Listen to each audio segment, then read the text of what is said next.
আজ সন্ধ্যার নাস্তায় তৈরি করছি চিজ বল। দেখুন কত সুন্দরভাবে তৈরি করে নিয়েছি চিজ বল।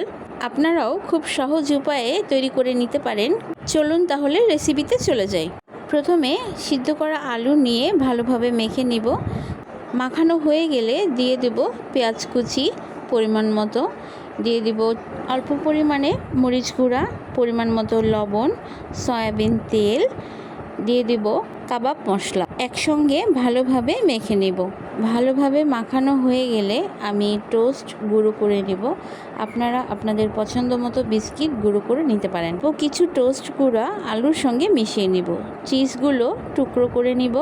এরপর মাখা আলুর ভিতর চিজ দিয়ে গোল আকৃতি তৈরি করে নিব। আপনারা আপনাদের পছন্দ মতো শেপ তৈরি করে নিতে পারেন।